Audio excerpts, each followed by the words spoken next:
Today we're looking at the nonlinear characteristics of the Corvo QPD0005 gallium nitride on silicon carbide power amplifier model in microwave office.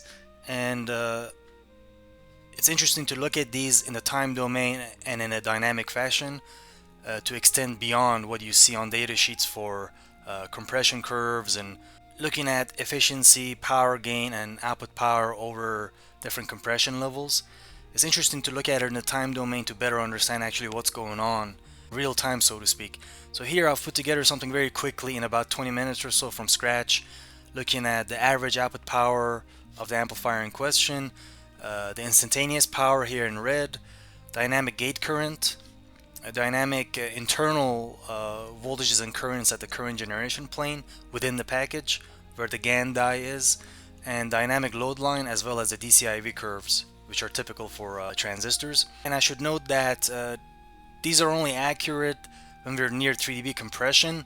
If you deviate too far away from that, since the impedances that I've presented to the device are fixed and for 3 dB compression at mid-band at 3.75 gigahertz, the model becomes very inaccurate beyond that due to the nonlinear parasitic capacitors changing. And so keep that in mind. We should be around 19 to 21 dBm, as you can see here. So as I start down here, what do you observe? We see that number one, power increases, as you can see, and we expect about 8 watts, 9 watts out of this device, so that makes sense. That's an immediate verification. So you can see that immediately as you increase drive, power increases, not too surprised there. The second observation is that distortion and nonlinearity increases, as you can see from the power, instantaneous power, as well as the current and voltage waveforms. You can see that at some threshold level, the current, which is in blue, begins to produce more harmonic content, and it's as if the class of operation is changing as a result of the input RF power and not just bias. The other observation is that the gate current begins to increase, which is not surprising. We're driving the amplifier harder, and so more AC current flows through it, through displacement current. The other observation is that you can see the dynamic load line here in pink, and you can see that it grows the trajectory that the current and voltage follow as one goes up and the other goes down, and vice versa. That's what this pink, what's called dynamic load line, shows. It's a trajectory.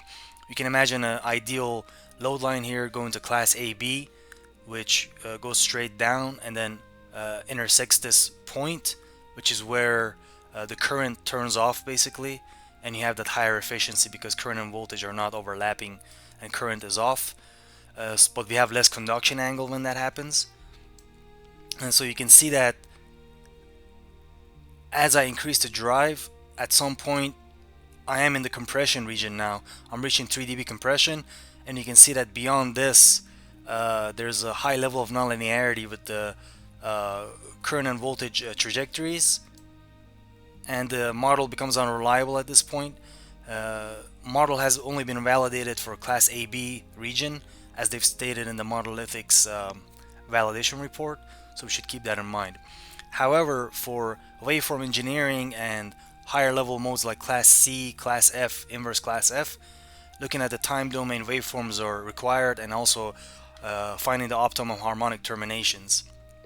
Lastly, what I would comment on is that when you look at this trajectory for a power amplifier, as you know, the current and voltage are swinging at nonlinear excursion levels. You have the knee region here, which if you interact very closely at that level or beyond the knee region, you have a lot of distortion. And so between that nonlinearity as well as the current cutoff nonlinearity due to the conduction angle, the region where the gate voltage is below threshold and you're not conducting anymore, these are the two hard nonlinearities of a power amplifier. And so what we expect is a load line, and the reason this deviates from an ideal load line is due to the nonlinear capacitance behavior, CGS, CGD, and CDS, as well as memory in the system, and the fact that going down and going up for the current are not the same trajectories. There's a little bit of asymmetry there, as there's memory in the system, and so that would explain why you don't see a straight line and a very symmetric trajectory up and down for the load line. I hope this video has been useful. See you in the next video.